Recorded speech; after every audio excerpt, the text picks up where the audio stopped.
Hey everyone, welcome back to the channel. If you're new here, make sure you hit that like button, subscribe, and turn on notifications, because today we're diving deep into the chaos, fear, and friendship of Ron Weasley's third year at Hogwarts, as told through his personal diary. That's right. What really went down with Sirius Black? What did Ron think about Hermione's cat, Crookshanks, stalking Scabbers? And how did it really feel to discover your pet rat was actually a murderer in disguise? This diary entry series pulls back the curtain on what Ron was really thinking as everything unfolded, from facing Dementors and falling out with Hermione, to discovering the truth in the Shrieking Shack and learning what real friendship and bravery actually mean. You'll laugh. You'll feel things. You'll definitely never look at rats the same way again. And if you haven't seen them already, I've got Year 1 and Year 2 diaries on the channel right now, packed with just as much chaos, humor, and emotional damage. So make sure you check those out after this. Drop a comment down below and let me know your favorite Ron moment from Year 3. Was it when he defended Harry from Sirius? Or when he found out he's been sleeping with Pettigrew for 3 years? Smash that like button if you're ready to jump back into the wizarding world, and subscribe for more magical diary entries from every year at Hogwarts. Alright. Wands at the ready. Let's open Ron Weasley's diary. August 3rd, 1993. Right so. Summer holiday was going just fine. Mostly normal. Bit boring. Bit hot. Fred and George kept charming my socks to walk around by themselves. Percy was locked in his room all day muttering about cauldrons. Ginny kept following me for no reason and asking weird questions like if I thought Harry was eating enough. Then it happened. 3 in the morning. Whole house shakes like a bludger hit it. I nearly fell out of bed. Thought it was another one of the twins' jokes. But no. It was the car. The actual car. Flying. Again. Turns out Fred and George nicked it to break Harry out of the Dursleys. They tied a rope to his window bars and everything. Picked him up like a crate of pumpkins. Mum nearly exploded when they landed it in the garden. I've never seen her that mad. She didn't shout. She screeched. Like a howler come to life. She told Fred and George they could have been expelled or arrested or blown to bits. Told me I was a disappointment just for being in the room. Which I wasn't. I came in after. Typical. Still. Bit impressed. They actually did it. And Harry looked better than I thought he would. Said the Dursleys locked him in and fed him through a cat flap. Who does that to a kid? Anyway. Now Harry's staying at the burrow. We're in my room.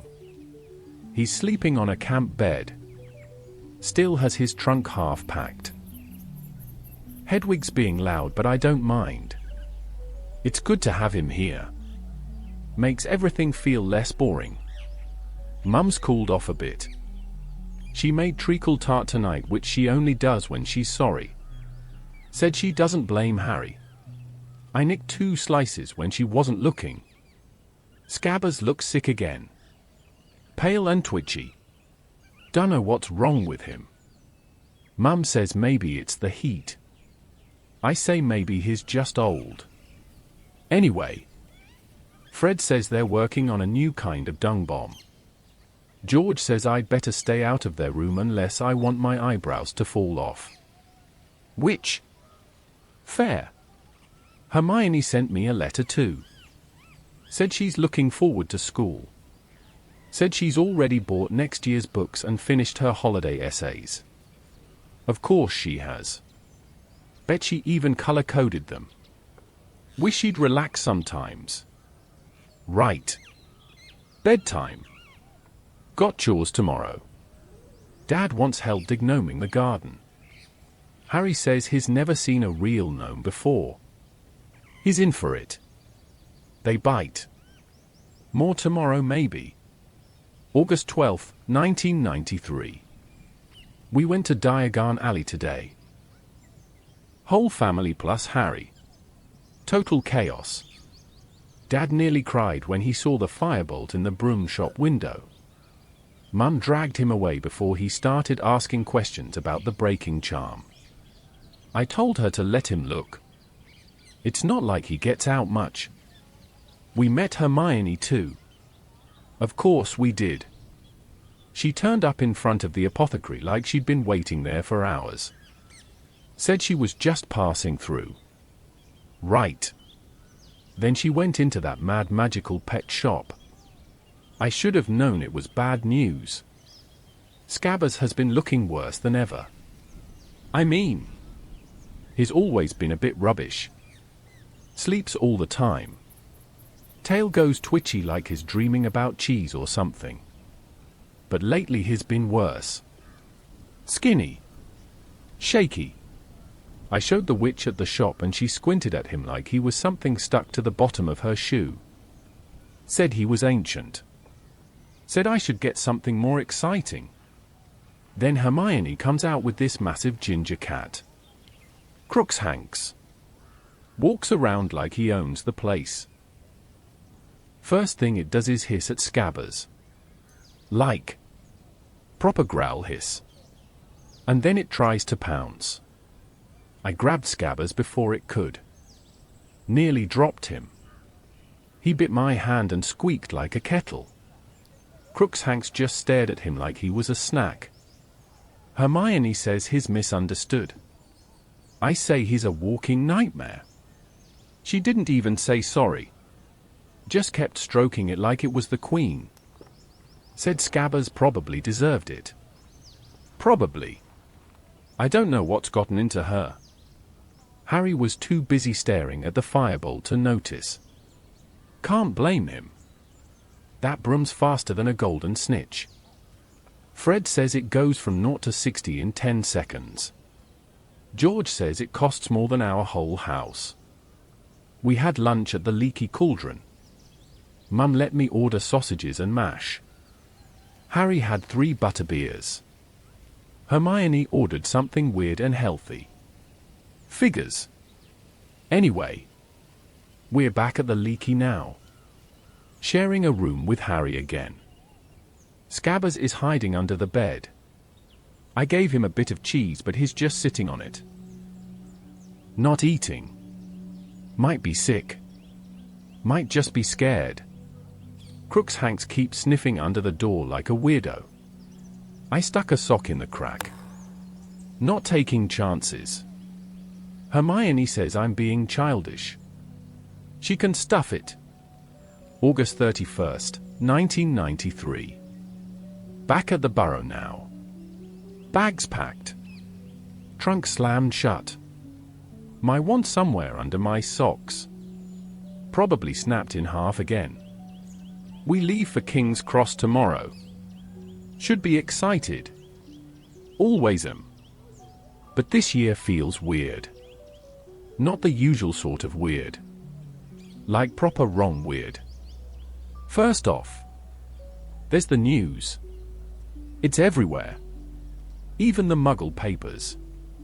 Sirius Black. Escaped from Azkaban. No one's ever done that before. Dad says the ministry is in a total panic. Fudge has been in and out of the office every day. Percy's acting like he's running the department now. They say Black's dangerous. Killed a load of people with a single curse. Muggle ones too.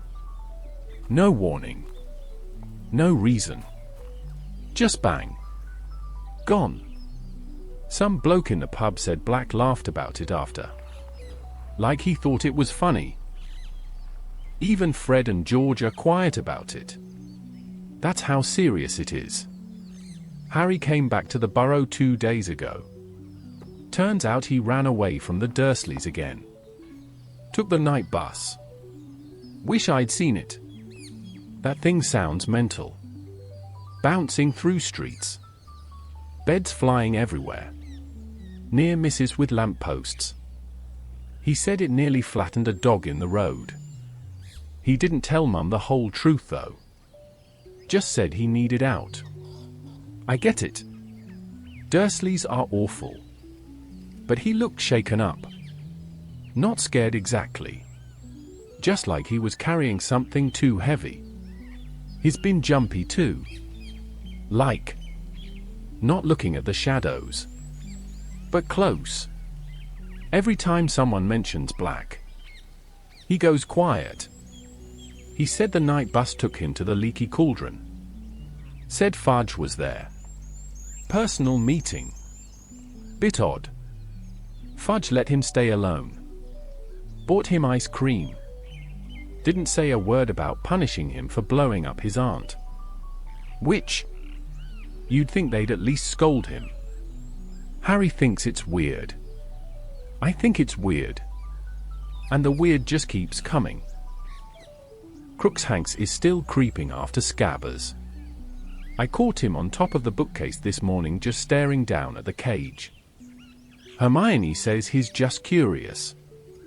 I say he's plotting murder. Scabbers looks worse every day. Barely moves. Still won't eat. His fur's patchy like he's been gnawing at himself. He's twitchy too. Not scared twitchy. More like nervous. Like he knows something's coming. I've had him since first year. He's always been lazy. But not like this.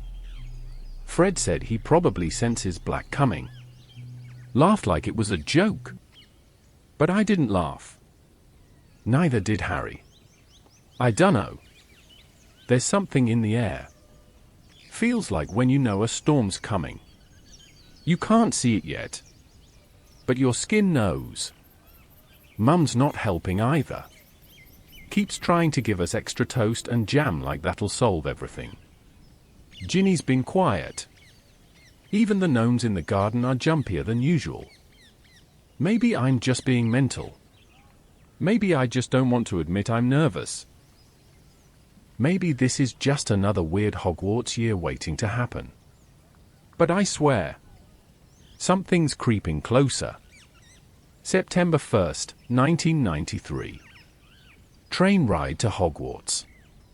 Should be the best part. Laughing with Harry. Eating sweets. Watching the countryside fly past. This one wasn't like that. Started fine. We got on the train. Found an empty compartment. Harry and me were starving, so we bought loads off the trolley. Pumpkin pasties. Cauldron cakes. Chocolate frogs. Even some Bertie Bots. I got soap again. Hermione turned up after lunch. She brought Crookshanks. Of course she did. Plopped him right down like he belonged.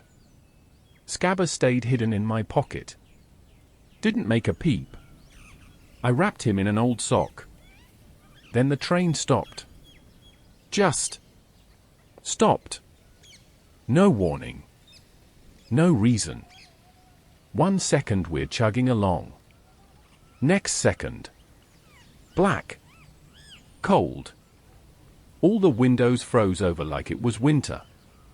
Inside went quiet. Felt like someone had turned the air into ice. And then the thing came in. Tall. Hooded. Couldn't see its face. Just this hand. Grey. Dead looking. Like something from a nightmare. It glided in like it was floating. And everything went worse. I couldn't breathe right. Felt like I'd never be warm again. Couldn't think. Couldn't move. I heard screaming in my head. It wasn't mine. It wasn't Harry's. Harry fainted. Just dropped. Right out of his seat. I panicked. So did Hermione. She was shaking so bad she dropped her wand. The thing leaned over Harry like it was sniffing him. Or feeding off him. I don't know. Then this bloke in the corner stood up and told it to back off. He waved his wand. Big light. Like a shield made of fire. The thing hissed and floated away. Bloke turned out to be our new defense against the dark arts teacher. Professor Lupin. Looked knackered. Bit shabby. But he knew what he was doing. Gave Harry chocolate. Gave us some too. Said it helps with the cold. I didn't know what to say. I just took the chocolate. My hands were shaking. Harry was pale. Looked like he'd seen death. I'm still thinking about it. The way it made me feel. Not just cold. Empty. Like I'd never feel anything good again. That's what it was. Like happiness got sucked out of my chest. And they've got those things guarding the school. Whole term. Because of Sirius Black. I'm starting to wonder what kind of creature makes even the teachers scared. Hogwarts always felt like the safest place in the world. Now I'm not so sure. September 6th, 1993. First week back. Already tired. Already forgot what day it is. But today was actually sort of brilliant.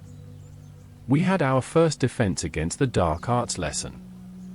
Real one. With Professor Lupin. He's different. Quiet. But not in a creepy way. He talks like he actually likes teaching. Doesn't look down at us like we're idiots. He took us down the corridor past the trophy room. Said he had something to show us. The way he said it made everyone a bit twitchy. Neville was practically walking sideways like he wanted to run but didn't want to get caught. There was this old wardrobe in the staff room. Rattling. Shaking. Thumping like something angry was locked inside. Professor Lupin said it was a boggart. Boggart takes the shape of whatever scares you most. Changes for everyone. Then he did something mad. Told us we were going to fight it. One by one. First was Neville. Poor bloke looked like he was going to be sick. But Lupin was calm. Told him to picture something funny. Think about it real hard. Then shout this spell. Boggart came out. Turned into Snape. Full robes. Scowl. You know the look. Neville squeaked. Then shouted the spell. And the boggart Snape ended up in his grand clothes. Dress. Hat. Even the handbag. Whole class lost it. Laughed so hard Seamus choked on a bit of quill. After that, everyone started going. Parvati saw a giant mummy. Lavender got a banshee. Dean got a severed hand that tried to grab his neck. I don't even want to know what that means. Then it was me. I stepped up.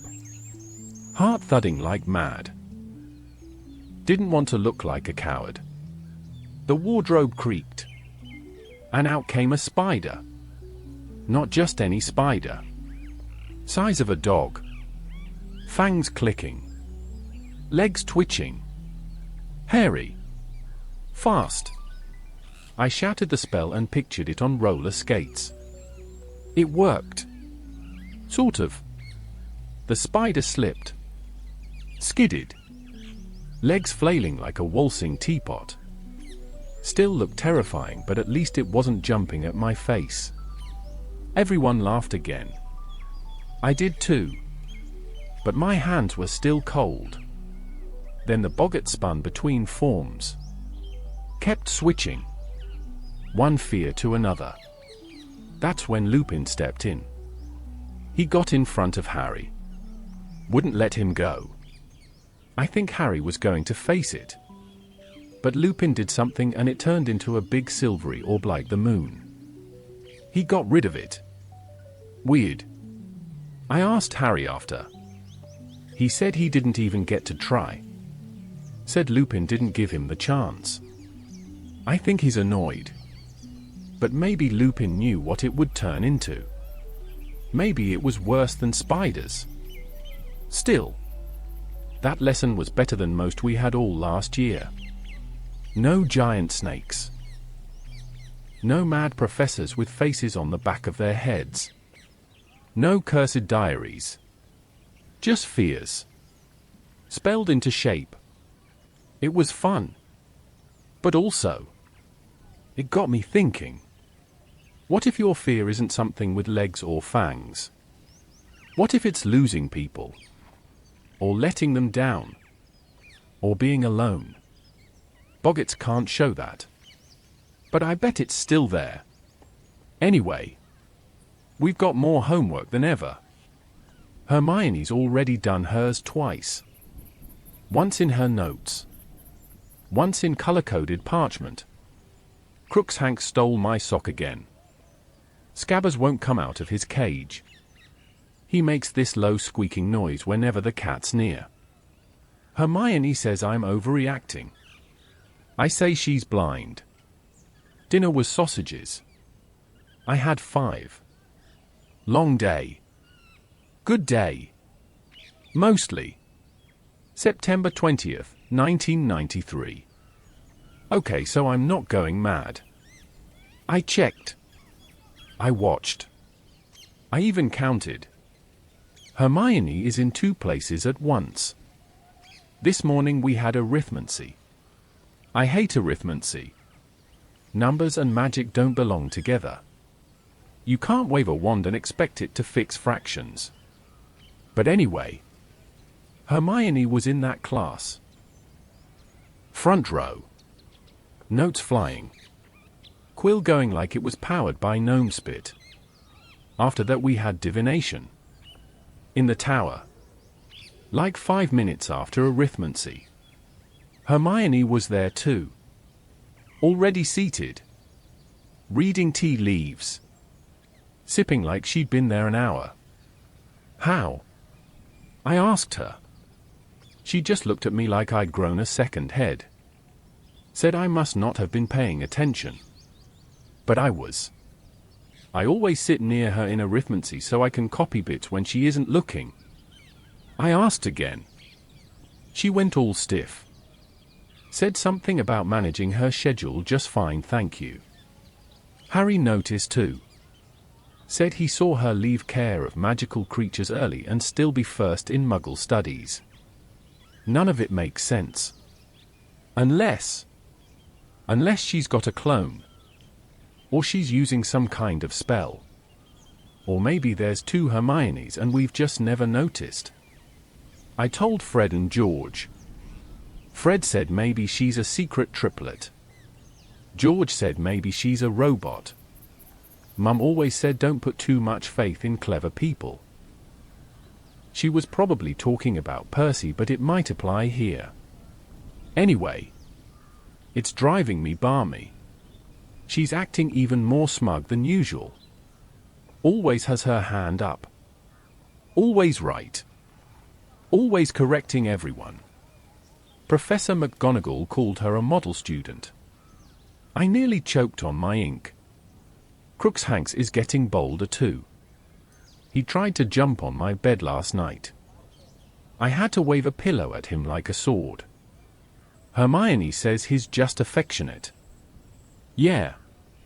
Affectionate like a hippogriff with a toothache. Scabbers has started shaking even when the cat's not in the room. I tried feeding him bacon. He wouldn't touch it. Just sniffed once and rolled into a ball. I swear something's wrong with that rat.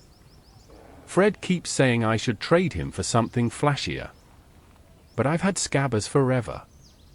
He's my last bit of normal left from when things were simpler. Before flying cars and murderers and giant spiders and flaming letters.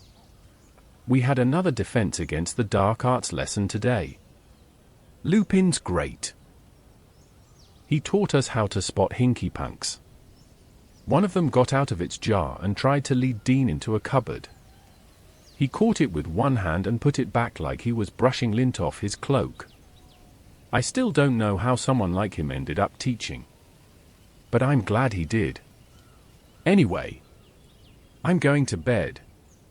I'll keep watching Hermione. She's hiding something. I just don't know what. October 31st, 1993. I've never felt smaller than I did today. Not even first year when I broke my wand and coughed up slugs for a week. Not even when I crashed Dad's car into the whomping willow. Today I heard something I wish I hadn't. Hogsmeade trip. Harry couldn't come. No permission slip. Aunt and uncle didn't sign it. McGonagall said rules were rules. So me and Hermione went. I thought it would be brilliant. Butterbeer. Honeydukes. Zonkos. It started that way. Then the twins gave Harry something. A bit of old parchment. Looked like nothing. Then they tapped it with their wands. Said the words. I solemnly swear I am up to no good. The map unfolded like it was alive. Lines. Corridors. Names. It showed the whole castle. Even people walking around. Even secret passages. One of them led straight to the statue of the one-eyed witch. Passage under it all the way to Honeyduke's cellar. So Harry came anyway. Snuck in under the cloak. We met him outside the Three Broomsticks. Had a laugh. Got butterbeers. Then it happened. McGonagall walked in. With Flitwick. Then Hagrid. Then Fudge. Harry ducked under the table. Hermione and me pretended we were just sipping our drinks. I didn't know what to say. Then they started talking. About Sirius Black. About how he used to be friends with Harry's parents. Close friends. Godfather even.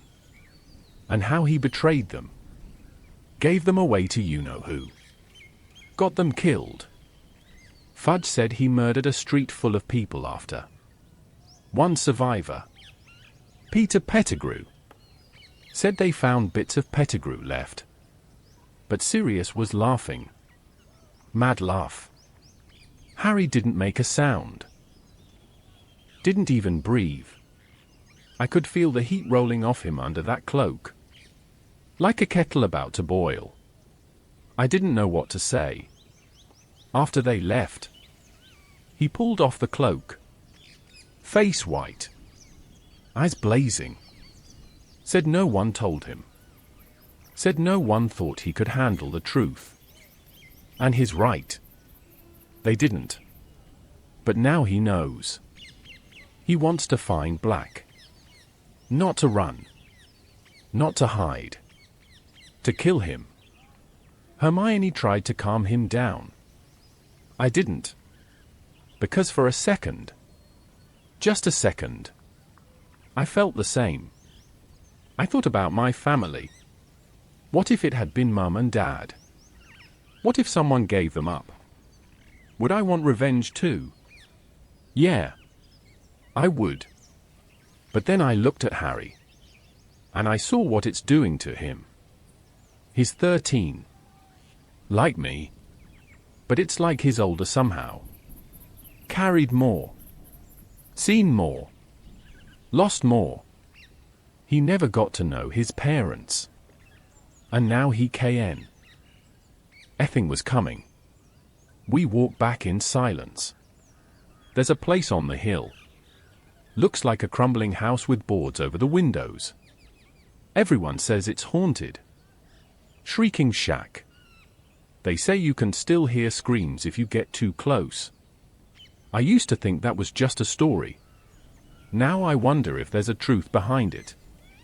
Like with Sirius. Like with secrets. They always come out in the end. November 13th, 1993. Worst Quidditch day ever. And I've seen a lot of bad ones. Last year Harry got chased by a rogue bludger and broke his arm. Year before that he nearly swallowed the snitch. But this was different. It wasn't just the weather, though that was awful. Rain so thick we couldn't see 2 feet in front of us. Wind howling like a banshee. Oliver made us practice in this sort of mess, but even he looked worried. It was the Dementors. But I'll get to that. It was Gryffindor versus Hufflepuff. Cedric Diggory is their seeker. He's tall and calm and probably has a fan club. I don't like him. Not because he's mean or anything. Just, he's too perfect. Anyway, match starts. Harry's already soaked. Everyone's soaked. I couldn't see the quaffle half the time. Lee Jordan was shouting commentary and even he lost track. Then it happened. Dark shapes. Cold wind. Everything went still. Dementors flew into the pitch. Not just one. Loads. Gliding over the stands. People screamed. Harry went down. I mean, fell. Off his broom. From way up. My heart stopped. It was like everything froze. I remember Hermione clutching my arm. I remember hearing a crack. I remember Oliver yelling Harry's name over and over like if he shouted loud enough Harry would wake up. He landed near the edge of the pitch. Madam Hooch ran out. So did Hagrid. They carried him off. Broom was gone. The whomping willow smashed it to splinters. Nimbus 2000. Gone. But Harry. He was breathing. Cold. Pale. But alive. He didn't wake up for a bit. They gave him chocolate. Professor Lupin came running. Looked furious. Not at Harry. At the Dementors. He said they weren't supposed to come near the pitch. But they did anyway. And no one stopped them. That's what makes me mad. These things feed on fear. They suck all the happy out of you. And they're guarding our school. Walking through the gates. Floating over fields. Turning matches into nightmares. I hate them. And I hate that Harry keeps getting hurt. Every year something else tries to take him down. It's not fair. He's back in the common room now. Quiet. Still shaken. He won't talk about what he saw. I asked. He just looked away. Said it's always the same. I think he hears his mum. Her voice. From the night she died. And I don't know what to say to that. Hermione brought him some toast. He didn't eat it. Oliver's gutted. We lost the match. Cedric caught the snitch. But even he said it wasn't fair. Said they could replay. Harry said no. Said Cedric caught it fair and square. Which he did. But that's not the point. The point is, we're not safe here anymore. Not from the sky. Not from the dark. Not even from the shadows on the field. December 1st, 1993. I don't get divination. I don't think anyone does. Except maybe Lavender and Parvati. They hang on every word Trelawney says like it's gospel. Sit right up front. Nodding like measles. The rest of us just try to stay awake. Today we did tea leaves. You drink your tea. Swirl the cup. Tip it upside down. Then look inside and pretend the little bits of soggy leaf mean something. Trelawney floats around the room like a ghost. Her voice is all wispy and dramatic. Said she had a vision this morning about someone losing a pink slipper and that it was a bad omen. I said maybe someone just misplaced their sock. She didn't laugh. Harry went first. She nearly fainted. Said she saw the Grim in his cup. Again. That's like the third time she said that this term. Always the Grim. Always deaf. I looked in his cup after. It looked like a blotch. Or a squid. Or maybe a flobberworm. Definitely not a giant black dog of death. Hermione rolled her eyes so hard I thought they might fall out. Said the Grim isn't a real omen. Said it's just a shape people make up when they're being dramatic. Trelawney told her she had an unusually small inner eye. Hermione said she'd rather have a good brain. They've been sniping at each other ever since. My turn. I looked in my cup. Saw a blob. Said it looked like a bowler hat. Trelawney said that meant I would have an unexpected meeting. Or possibly a headache. I made up the rest. Said I saw a rabbit. Then a gnome. Then a sausage. Hermione said there's no symbol for sausage. There should be. Anyway. It's all rubbish. Still. The weird thing is, Trelawney's always acting like Harry's marked for death. And after the way he passed out during the Quidditch match. And with Sirius Black still out there. I know it's just stories. Grim. Omens. All that. But I still caught Harry checking over his shoulder in the corridor today. He doesn't talk about it. Not really. But he's always watching. Always tense. And every time we pass one of the Dementors, it gets worse. Even if divination is a joke. Some part of me wonders. What if she's accidentally right? December 17th, 1993. I'm done. I've had it with Crookshanks. And with Hermione. Scabbers is gone. Vanished. His cage was empty this morning. Just a few grey hairs stuck to the bars. No note. No trail. Nothing. I checked everywhere. Under the bed. Behind the dresser. Even in my trunk. Nothing. Crookshanks was on the windowsill. Purring. Tail flicking. Looking smug. I knew it. I knew he'd do it. He's been stalking Scabbers since the start of term.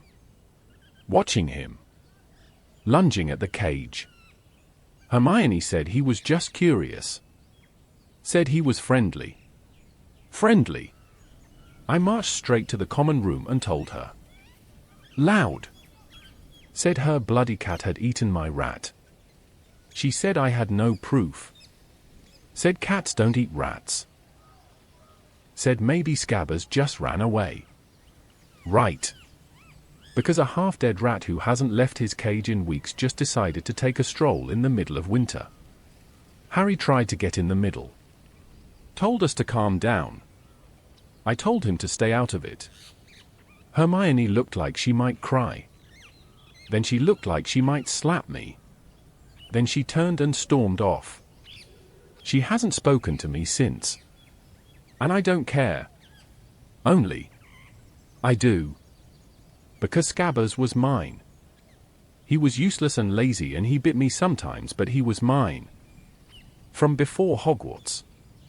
From when I was just Ron with the hand-me-down robes and the second-hand wand. And now he's gone. And I keep thinking I should have done more. Watched him closer. Kept the cage locked. Crookshanks was in the room again tonight. Jumped up on the chair. Stared at the empty cage. Then jumped back down. Like he knew. I hate that cat. I miss Scabbers. December 25th, 1993. Christmas at Hogwarts. Snow all over the grounds. Trees bent from the weight. Courtyard looks like something out of a postcard. Even the lake froze over. Fred tried to skate on it in his socks. George pushed him and he cracked the ice. They both ended up soaked and blue. Said it was brilliant. Common rooms warm. Fires always going. Decorations everywhere. Tinsel draped on the banisters. Enchanted snowflakes floating above the tables. The tree in the corner is full of glowing baubles that hum when you touch them. But something's missing. Hermione. She's here. Somewhere. I saw her at breakfast. Sitting by herself. Reading. But we haven't spoken since the Scabbers fight. She didn't say Happy Christmas. I didn't either. Harry says we're both being stupid. He's probably right. But I keep seeing Crookshanks out of the corner of my eye. Wandering around like he owns the place. Smug little beast. I can't look at Hermione without thinking of him. And of Scabbers. I keep thinking maybe Scabbers will turn up. Maybe he's just hiding in a shoe. Maybe he crawled into the walls. I even checked Filch's office when he wasn't looking. Nothing. Mum sent a jumper again. Burgundy. With a big gold R on the front. Same every year. Still my favorite thing to wear. Harry got his too. Green with a snitch. And sweets. Loads of them. We ate 3 mince pies before lunch. Then more after. There was roast turkey the size of a troll's arm. Mountains of potatoes. Buckets of gravy. Pudding that exploded in gold sparks. The twins gave me a nose-biting teacup. I nearly chipped a tooth. Harry gave me a Chudley Cannon's hat. Bright orange. I wore it all day. Still am. I gave him a box of fizzing Whizbees. Probably not as cool, but he liked them. We had a snowball fight after dinner. Hagrid joined in. Took 5 people just to knock him over. He laughed like it was the best day of his life. We all ended up soaked and covered in snow. I forgot for a bit. Forgot about the fight. Forgot about the cat. Forgot about Scabbers. Almost. But when we got back to the tower, there was Crookshanks. Sitting on the stair. Just watching. And I remembered all over again. I don't know if I want to make up with Hermione. I do. But I'm still angry. I think she is too. And maybe that's the worst bit. December 26th, 1993. Let's recap. So far this year we've had escaped murderers. Dementors on the pitch. Magical maps. Chocolate-based survival strategies. A massive cat feud. A dying rat. A shattered friendship. And somehow, Hermione's in every class at once. If you're enjoying the chaos so far, drop a like on the video and hit that subscribe button. Coming up next, a mysterious new defense spell. Harry learning to fight fear itself. And Ron starts to suspect that not everyone is who they seem to be. Stay tuned. January 2nd, 1994. We're not speaking to her. Not just me. Harry too. Hermione went and told McGonagall about the Firebolt. She said she was worried. Said it might be cursed. Said Sirius Black might have sent it. So McGonagall took it. Just like that. Harry's Christmas present. Gone. No warning. No talk. She just turned it in behind our backs like we were too stupid to handle it. Harry's furious. He doesn't show it the way I do. He just goes quiet. Tightens his jaw. Walks off alone. But I see it. And me. I don't even know where to start. I mean, it's not even my broom. But it was Harry's best gift ever. And now it's locked in some dusty office being poked by professors and cursed detection spells. I tried talking to Hermione in the common room. She said it was for Harry's safety. Said Sirius Black already got into the castle once. Said anything suspicious could be dangerous. I told her she could have told us.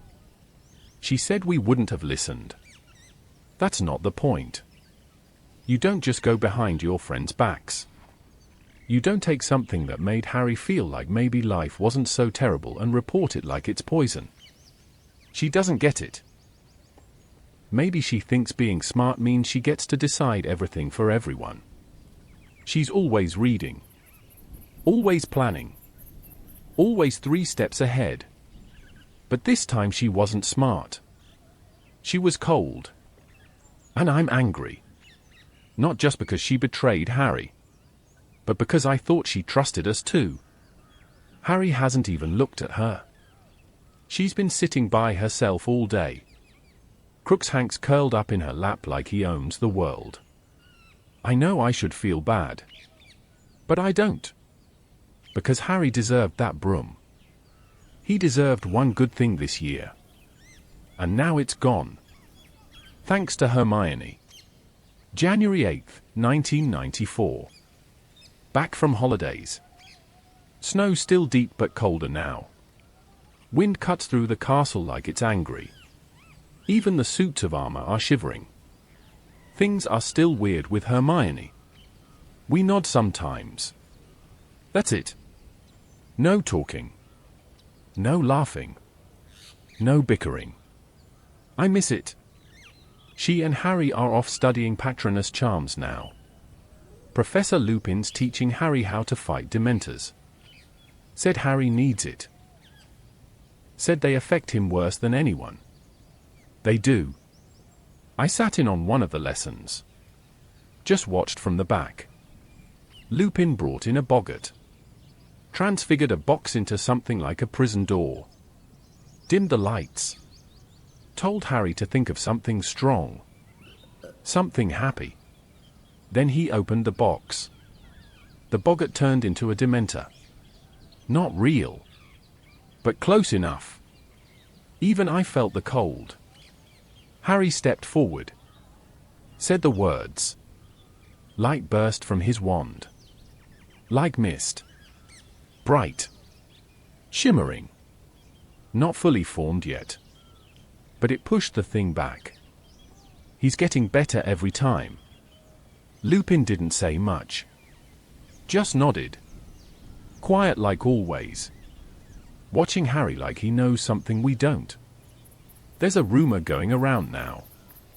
That Lupin is a werewolf. Seamus heard it from a second year. Said someone saw him taking wolfsbane potion from Snape. Said he's always gone on full moons. And the weird thing is, it makes sense. He looks tired half the time. Wears old robes. Keeps to himself. But he's the best teacher we've had. By far. He listens. He explains. He treats us like we can do more than just follow orders. So even if he is, I don't care. Snape's been acting smug. Always trying to catch Lupin out. Tried to take over his class once.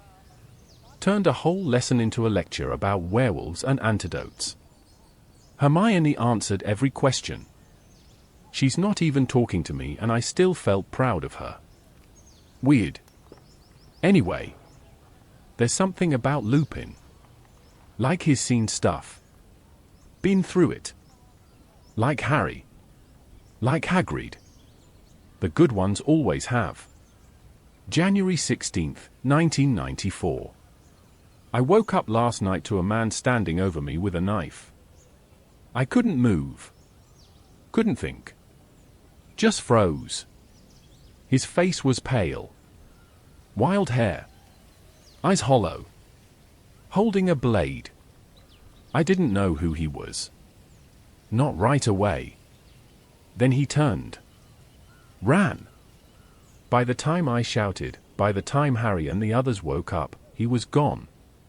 But the fat lady portrait was slashed again. And they say it was Sirius Black. In our dorm. Standing over my bed. with a knife. I can't stop shaking. I keep going over it in my head. Was he looking for Harry? Was he about to kill me by mistake? Or was he waiting for Harry to come back? The whole school's in lockdown again. Teachers patrolling the halls. Portraits whispering. Filch double-locking every door. We've got spells on the dorm now. Alarm charms. Fred and George rigged a loud curse over the stairs. But none of that matters. Because he got in. He walked right into Gryffindor Tower. Past the portraits. Past the stairs. Past Neville. He got to me. Everyone's been asking how. Dumbledore won't say. McGonagall says nothing short of betrayal let someone through the common room. And that's worse somehow. Like someone helped him. I keep thinking about the way he looked. Not angry. Not panicked. Just tired. But the knife was real. I know what I saw. Harry hasn't said much. I think he's trying to figure it out. Or maybe he's trying not to feel it. Hermione brought me toast this morning. I didn't eat it. I don't even know how I'm supposed to sleep again. Every creak in the wall sounds like footsteps. Every shadow looks like him. The worst part is knowing he can do it again. If he wants to. And we still don't know how. Ron. February 10th, 1994. Scabbers is back. Alive. I found him in the bottom of my trunk. He was wedged behind some socks and a broken sneaker scope. Looked half dead. Thinner than ever. Shaking like a leaf. Fur falling out in clumps. But alive. I shouted so loud Harry thought someone had cursed me. He came running. So did Hermione. First time she's looked me in the eye in weeks. I held Scabbers up like proof. Like a trophy. Told them he was never dead. Told Hermione her stupid cat didn't win. She looked shocked. Maybe even happy. For a second. Then she ruined it. Said maybe Crookshanks had just chased him off and I shouldn't have jumped to conclusions. I told her to shove it. Harry tried to smooth things over. Said it was good news. That we could all move on now. But I'm not ready to move on. Scabbers is sick. Really sick. He's got a big bite on his side. Like something tried to drag him away. Wonder what that could have been. Hermione didn't say sorry. Not once. Just kept talking about how Crookshanks is intelligent. More than normal cats. Said he senses things. Senses what? That he's a menace. That he stalked my rat for months. That he watches everyone like he knows something they don't. I told her if Crookshanks came near Scabbers again I'd hex him. She said that was barbaric. I said at least I still had my pet. Then she left. Again. Harry gave me this look like I'd gone too far. Maybe I had. I don't know. But Scabbers didn't just run away. He was hiding. Terrified. Clinging to the inside of my trunk like the walls would eat him. He knows something. Or he feels something. Hermione says Crookshanks is just a cat. But he's not. Not really. He's too clever. Too fast. And always where he shouldn't be. He's always near when Scabbers goes missing. This is the third time it's happened. Third. There's something wrong. Something off. And now there's more talk about Sirius Black being seen near Hogsmeade. People are saying he might try to sneak into the castle. Some say he already has. Filch is locking every door twice. The fat lady portrait was slashed months ago and they still haven't fixed the wall behind it. Harry doesn't say much about Black anymore. But I know he's still thinking about it. Every time he gets that look. That cold, focused look. And now I've got my own thing to watch. Scabbers hasn't stopped shaking. I've been feeding him bits of toast and cheese. He won't touch them. Just curls up and watches the corners like he's waiting for something to strike. Maybe he is. I told Fred and George. They laughed. Said I should buy a dragon next time. I'm not laughing. Not anymore. March 1st, 1994. Sometimes I forget just how much trouble we get into. Then we do something like tonight. And I remember. It started with Harry. He's been restless. Watching the windows like something's coming. Can't sit still. Keeps looking at the Marauder's map like it's going to whisper answers. He saw something strange on it. A name. Peter Pettigrew. I didn't believe it either. Pettigrew's dead. Everyone says so. Blown to bits by Sirius Black. They even gave him a finger in a box. But there it was. On the map. Walking the halls. Harry said maybe it was a mistake. Maybe it was someone else. Maybe the map glitched. But it doesn't glitch. We've used it dozens of times. Seen people move across the castle. Even in their pajamas. Even Snape sneaking into the kitchens for extra toast. The map doesn't lie. So we waited. Watched. The name showed up again. Near the dungeons. Harry wanted to follow. Hermione said it was dangerous. I agreed with her. But I still went with Harry. I always do. We used the cloak. Slipped down the stairs. Past sleeping portraits and creaky suits of armor. Shadows moved on the walls like they were alive. The map said Pettigrew was 10 feet away. Then gone. Just gone. Like he vanished. We checked the hall. Nothing. Just a rat scurrying along the edge of the wall. Harry didn't chase it. Just stared after it. We went back to the common room. Quiet. No answers. But something's happening. Scabbers is acting worse. Won't leave my pillow. Jumps every time someone walks past. He watches the door like he's expecting someone to come in and finish the job. Crow. Played Ravenclaw. They've got Cho Chang as Seeker. She's fast. Good too. Not just pretty like some say. She flew like lightning. But Harry was better. He caught the snitch like he was born to do it. Dove straight through 2 chasers and grabbed it with one hand. Nearly fell off his broom. Came up grinning like a madman. The whole stadium lost it. Fred and George were hugging everyone. Lee Jordan screamed himself hoarse. McGonagall actually cheered. She waved her tartan scarf in the air like a flag. And me. I was on the bench with a pile of chocolate frogs in my lap. We celebrated for hours. Common room packed. Food everywhere. Butterbeer someone nicked from the kitchens. Even Percy smiled. Harry looked more alive than I've seen him in weeks. He laughed. Not the quiet kind. Real loud laughing. Like the weight of the world was off his back. For once. No Dementors. No murderers. No maps with dead names.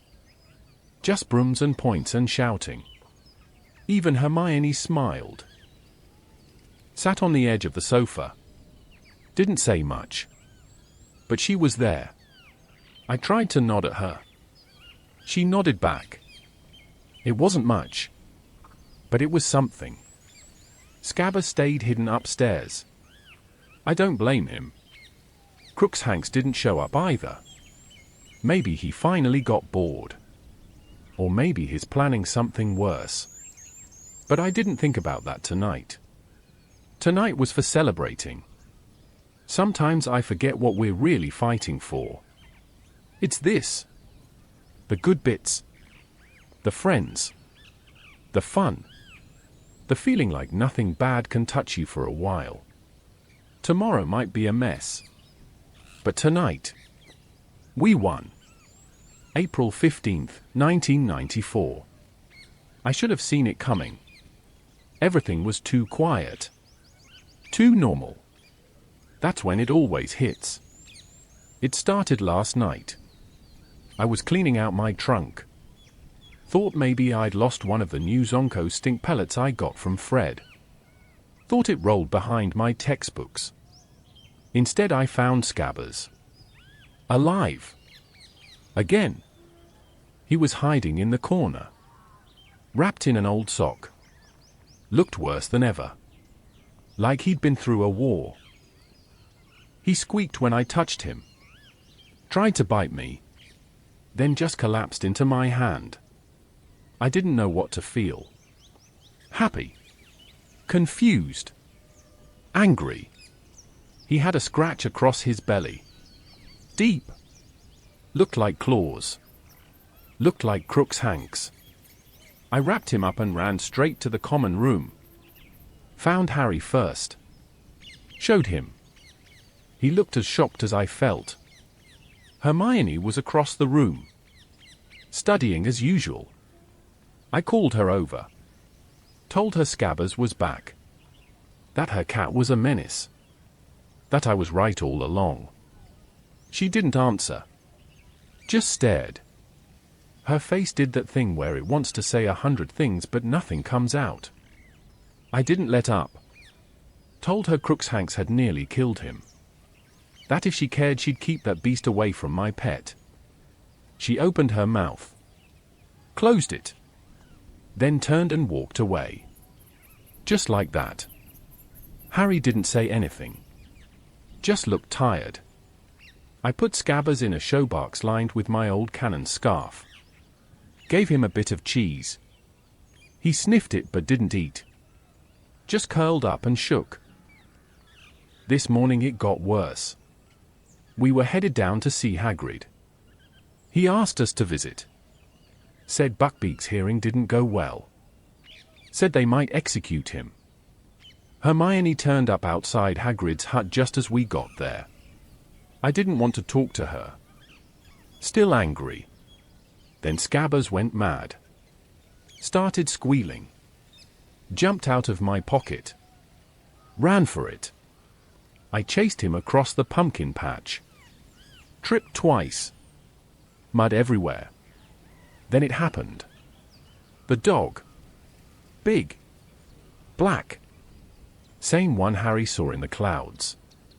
The Grim. It came out of nowhere. It grabbed me.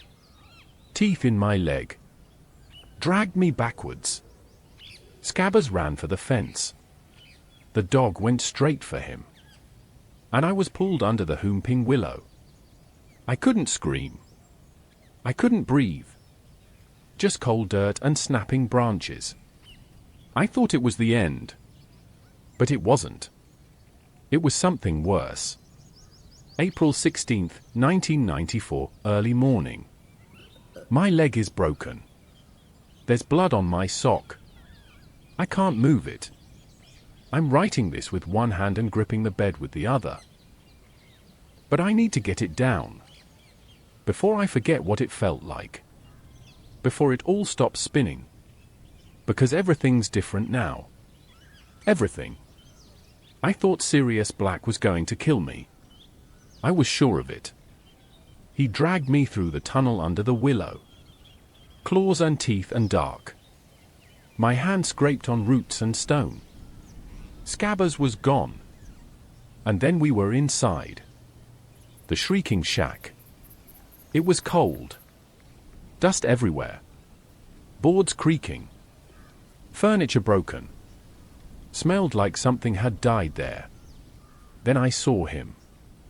Sirius Black. Gaunt.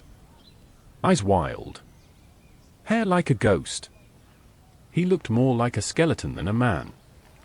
He didn't say anything. Just stood there, breathing hard, watching me. I told him he'd have to kill me before he got to Harry. He didn't laugh. Didn't even blink. Then Harry and Hermione burst in.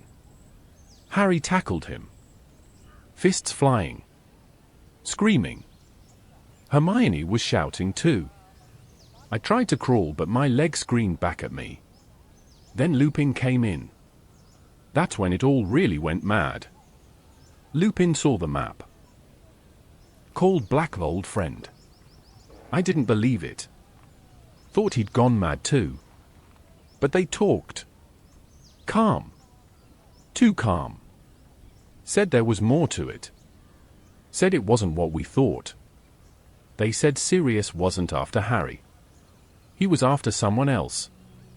Peter Pettigrew. The man who betrayed Harry's parents. The one who was supposed to be dead. But isn't. Because they said he's been hiding for years. As a rat. My rat. Scabbers. They said Scabbers is Peter Pettigrew. That he faked his own death. Turned into a rat to escape. They said he's been living with me since I was little. I didn't believe them. Didn't want to. Hermione started crying.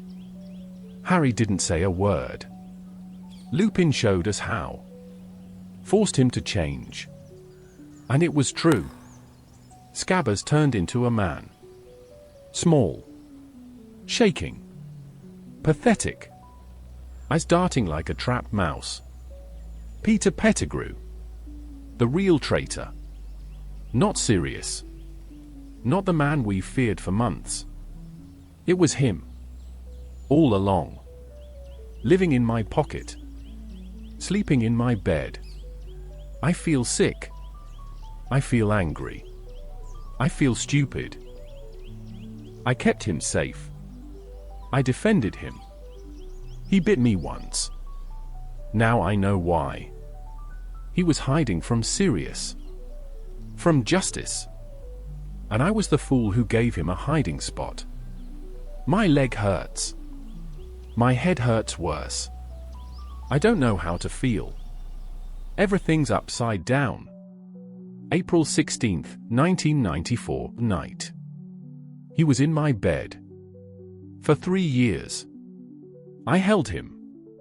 Fed him. Took him on the train. Let him sleep in my bloody pillowcase. And he was a man. Not just any man. A murderer. A traitor. Peter Pettigrew.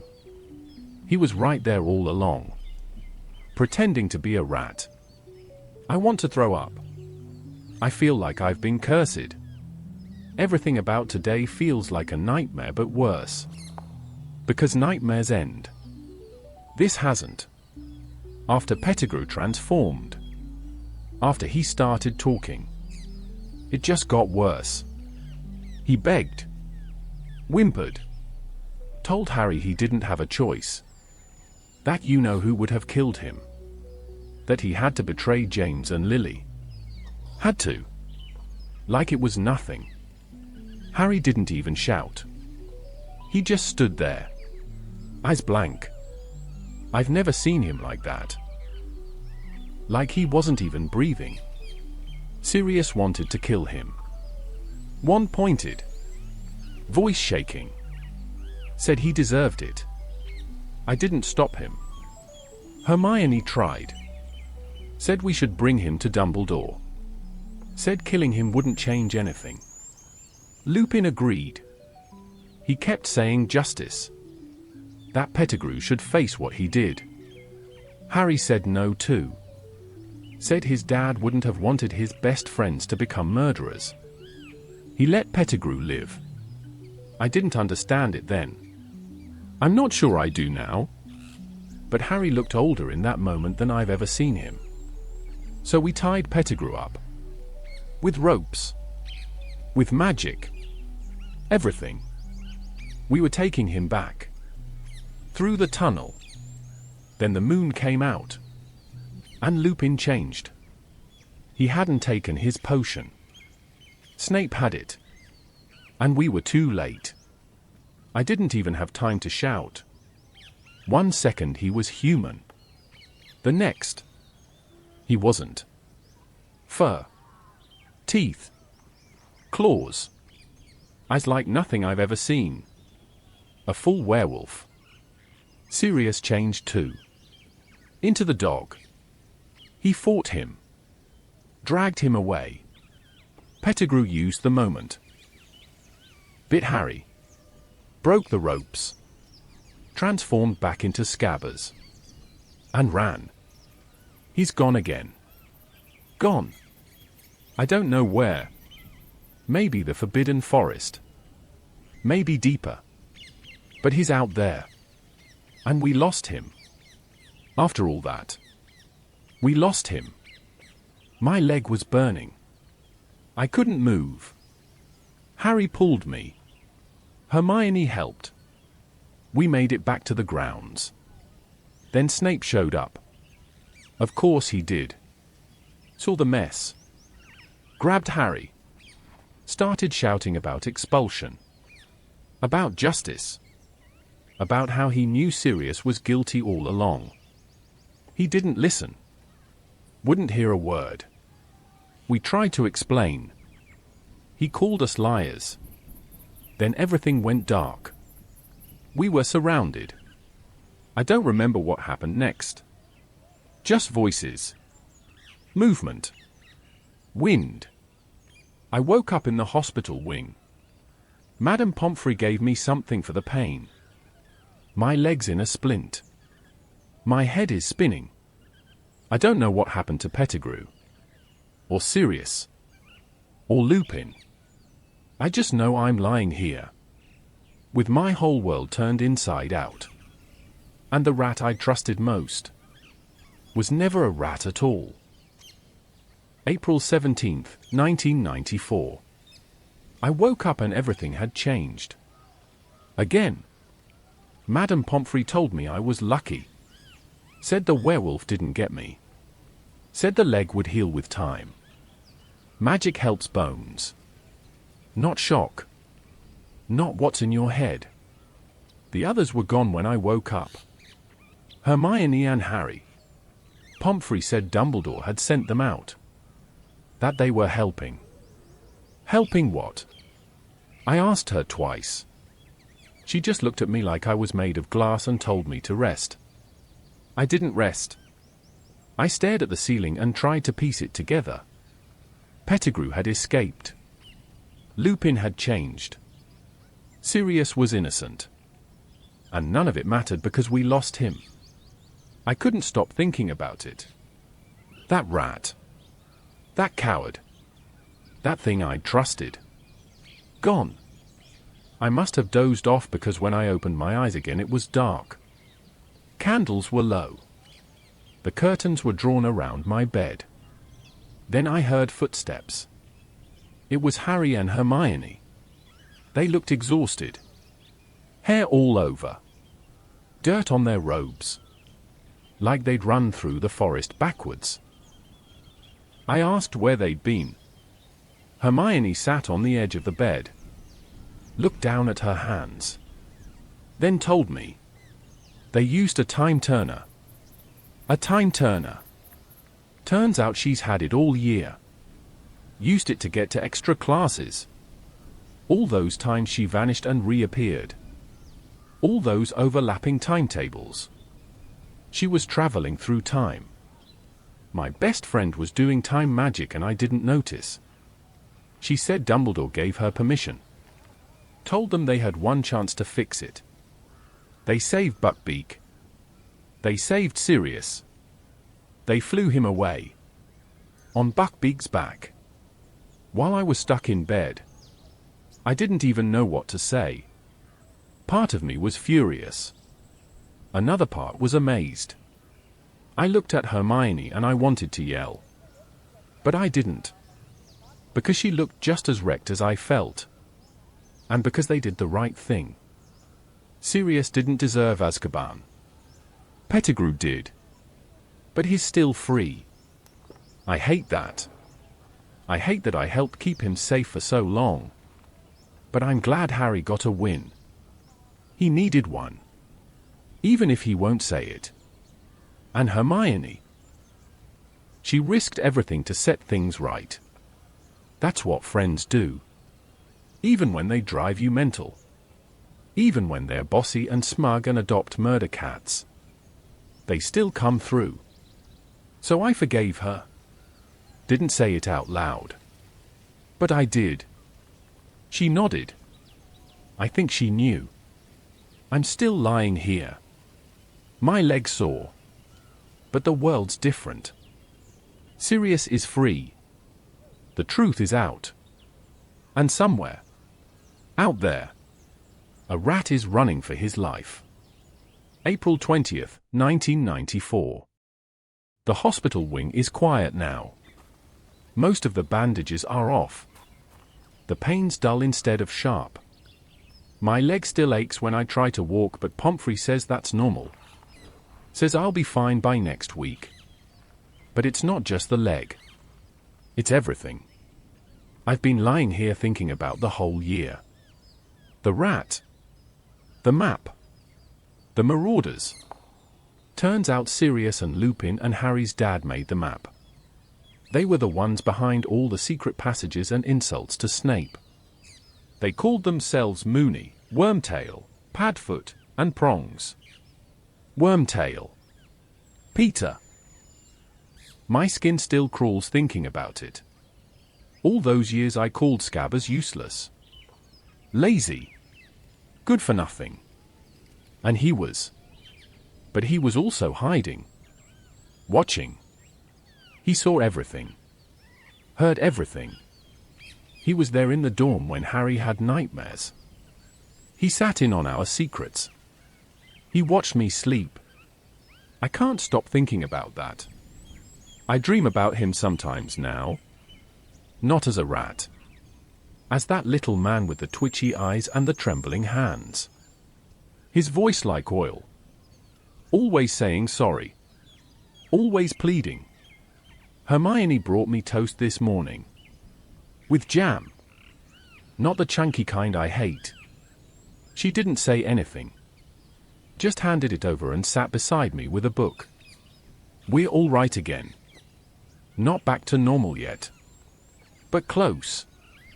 Crookshanks sat at the foot of my bed for a minute. Just staring. I didn't chase him off. He was the only one who knew. That's the mad bit. The cat figured it out before we did. And maybe that means I was wrong. About Hermione. About a lot. Harry came in after lunch. Sat with me for an hour. Talked about Sirius. Said he sent him a letter. That he's hiding for now. He's Harry's godfather. That's still sinking in. Harry said he might get to live with him someday. Not the Dursleys. Not number 4. Somewhere better. I told him that would be brilliant. That he deserved it. He smiled. A real one. First in a while. Even with Pettigrew gone. Even with everything broken. That smile made things feel a bit fixed. It's weird. I thought this year was about fear. About murderers and monsters. But it's really been about truth. The hard kind. The kind that punches you in the gut and leaves you gasping. It hurts. But it matters. I know who my friends are. I know what it means to stand up. And I know I'm stronger than I thought. Still scared of spiders. Still rubbish at divination. But maybe I'm growing up anyway. May 5th, 1994. We won the cup. The Quidditch Cup. Finally. It's been years. Years of Wood yelling at us. Years of bad luck. Rain. Dementors. Broomstick disasters. But this time, we did it. I can still hear the crowd. Still feel the sound in my chest. We played Slytherin. Of course. Malfoy came out smirking as usual. Green robes. Hair slicked back like a ferret who fell in a vat of grease. Their whole team looked smug. Bulked up. Like they ate bludgers for breakfast. Wood gave a speech before the match. Long one. Full of words like honor and legacy and destiny. I stopped listening halfway through and just nodded when he looked at me. Harry looked calm. Not really calm. Focused. Like he was meant to do this. The weather was perfect. Cold breeze. Bright sun. The moment Madame Hooch blew the whistle, the sky exploded. Brooms shot up. Players clashed. Quaffle spinning through the air. Fred nearly took out a chaser with a fake bludger swing. George looped through the Slytherin keeper's blind spot and almost scored twice. Angelina and Alicia were brilliant. Fast. Sharp. Like streaks of red lightning. I sat in the stands. Wrapped in my cannon scarf. Yelling until my throat burned. Hermione was next to me. Screaming Harry's name. Forgetting to act logical for once. Then it happened. Harry dove. So fast I thought he was falling. Malfoy chased him. Sneering. But Harry didn't flinch. Didn't blink. He reached out. And caught the snitch. Right in front of the Gryffindor stands. Right in front of Malfoy. The stadium exploded. Screaming. Red and gold everywhere. Banners flying. Fred grabbed George and spun him like a top. Lee Jordan dropped his megaphone. McGonagall actually wiped away a tear. Wood fell to his knees. Didn't speak. Just looked up at the sky like the stars themselves had written his name on the cup. They carried Harry back on their shoulders. Sirius Black. Dementors. Murderers. Gone for a minute. It was just us. Just Gryffindor. Winners. The common room that night was a furnace of sound. Someone summoned trays of food. Someone else set off filibuster fireworks. The cup sat on the mantel. Shining. Harry looked tired. But happy. I sat next to him. We didn't say much.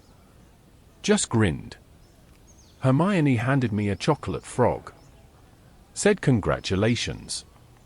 I said thanks. Scabbers didn't come back. But I didn't think about that. Not tonight. Tonight was about brooms and stars and gold and glory. And after everything this year's thrown at us, we earned it. June 5th, 1994. Exams. Again. Every year we act surprised. Like we didn't know they were coming. Like maybe this time McGonagall would forget. She didn't. We've been buried in notes all week. Hermione made a study schedule for each of us. Mine lasted 1 day. Then I spilled pumpkin juice on it and used it to wrap a sausage roll. Harry tried. I'll give him that.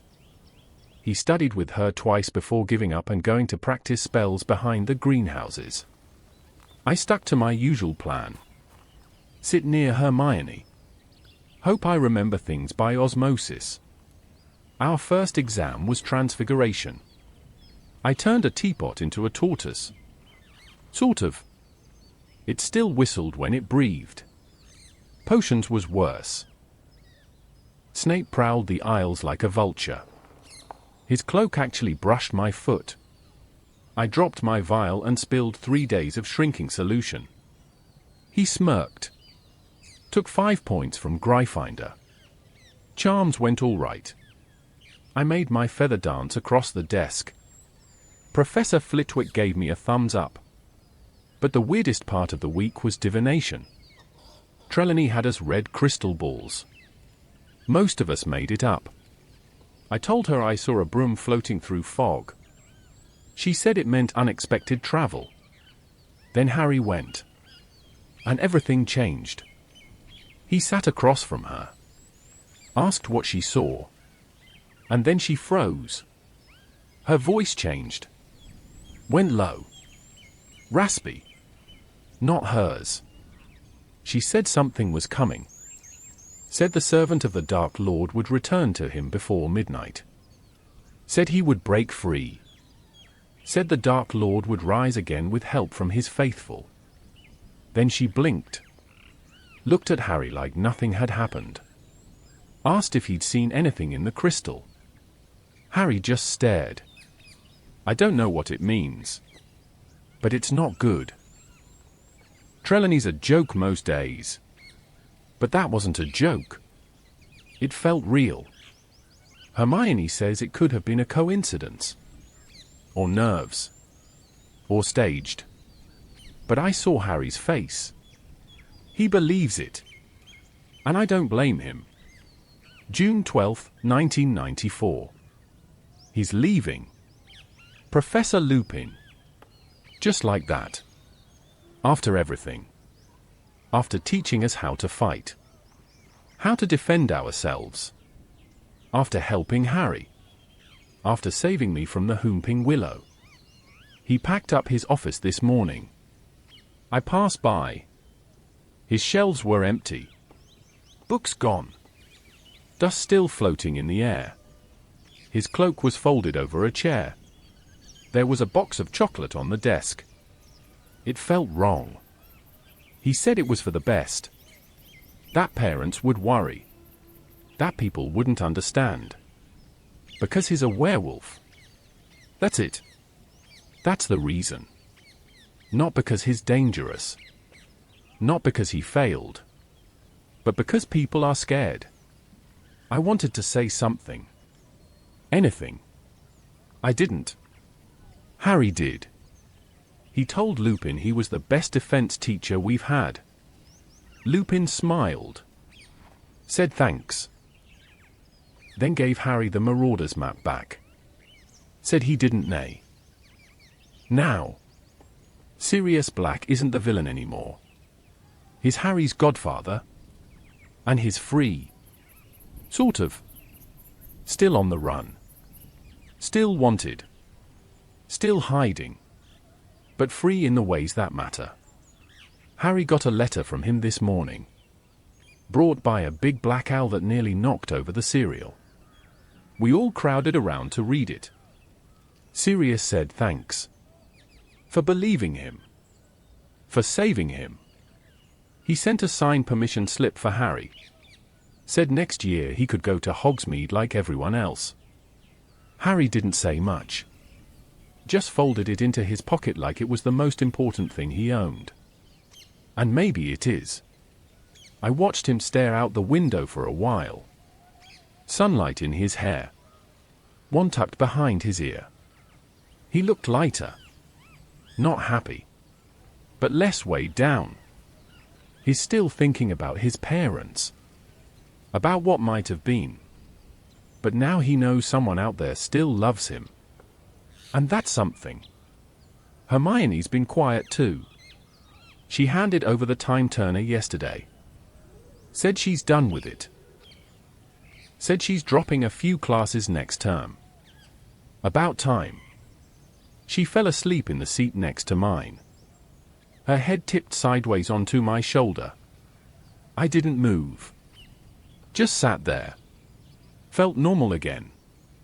Felt right. Malfoy passed our compartment earlier. Tried to sneer. But it didn't work. Not after we helped clear Sirius's name. Not after everything. Even he knew it. Fred and George are further down the train. Heard them setting off dung bombs near the Slytherin car. Percy's chasing them with his badge flashing. Everything feels like it's sliding back into place. Sort of. We lost Pettigrew. That still stings. But we gained the truth. And that matters more. June 20th, 1994. Back at the burrow. Same squeaky floorboards. Same smell of toast and broom polish. Same gal banging pipes in the attic. Feels different now. The sun's out. Ginny's out in the garden with Mum. Fred and George are planning something involving fireworks and exploding potatoes. Percy's polishing his Prefect badge again. And me. I'm sitting on my bed with this diary, trying to write the last page. It's hard. So much happened this year. More than I can really say. We faced Dementors. Learned new spells. Lost a rat. Found a man. Watched a truth explode and everything shift around it. Sirius is free now. Somewhere out there. On a broom. Or maybe in a cave. Or flying over a forest with Buckbeak. But he's free. And Harry. He's different now too. Not just braver. Not just stronger. More sure of who he is. And I think I am too. I still mess things up. Still say stupid things. Still panic when Hermione glares at me. Still hate spiders. But I'm not just the sidekick. Not just the boy with the hammer-down wand. I helped. I stood up. I fought. Even when I was scared. Especially when I was scared. That has to count for something. I don't know what next year will bring. New teachers. New spells. Probably new disasters. But for now, the summer's waiting. And for once, I'm not dreading what's coming next. I've got my friends. I've got a family. I've got toast. See you next year. Maybe. Unless Fred turns this diary into a firework. And that wraps up Ron Weasley's diary, my 3rd year at Hogwarts. If you've made it this far, thank you for taking this journey with me. This year in Ron's voice has been a wild, emotional rollercoaster. From the first entry, where he's just annoyed about chores and worried about Harry, to the last one where he reflects on pain, friendship, truth, and growing up, it's clear that year 3 was a turning point. Ron started this year full of jokes and frustration. He was scared of Sirius Black, fighting with Hermione, and losing faith in the safety of Hogwarts. But as the months passed, he faced things that even grown wizards struggle with. He got dragged under the whomping willow. He watched the truth about Peter Pettigrew unfold in front of him. He had to come to terms with the fact that someone he trusted for years wasn't just lying. They were hiding from a past soaked in betrayal and death. He nearly lost his best friend. And for a while, he did lose another. But what makes Ron's diary so powerful is that it's real. It's full of heart. He's not the hero in the spotlight. He's the friend who sticks around. The one who gets knocked down, but keeps standing back up. He complains. He jokes. He yells. But he also forgives. He learns. He grows. And by the end of the year, he's not just the boy with the hammer-down robes and a rat in his pocket. He's someone who understands what loyalty really means. This series is about more than magical creatures and flying broomsticks. It's about facing fear, making mistakes, and learning who you are when things fall apart. And through Ron's eyes, we get a version of the story that's funny, raw, sarcastic, and sometimes painfully honest, and that's why it works. So if you enjoyed this video, make sure to hit that like button. It helps the channel more than you know, and it tells me you want more content like this. Leave a comment below and let me know what moment hit you hardest in Ron's 3rd year. Was it the shock in the Shrieking Shack? The fear of the Dementors? The argument with Hermione? Or maybe that moment when Ron realized Scabbers wasn't who he thought he was, and hadn't been for a very long time. And of course, if you're new to the channel or haven't watched them yet, go check out Ron's Year 1 and Year 2 diaries, which are already live. Those entries build the foundation for everything that happens here, and they're full of magic, danger, and all the brilliant chaos that comes with growing up at Hogwarts. Make sure to subscribe if you haven't already, and turn on notifications so you don't miss what's coming next. Because we're not done. Not even close. Year 4 is just around the corner, and things are going to get darker, deeper, and even more dangerous. Ron's about to face the Tri-Wizard Tournament, dragons, betrayal, and something no one is ready for. Not even him. Thanks again for watching. Thanks for reading. And most of all, thanks for remembering that sometimes, the best stories aren't told by the hero with the scar, but by the best friend standing right beside him. We'll see you in Year 4.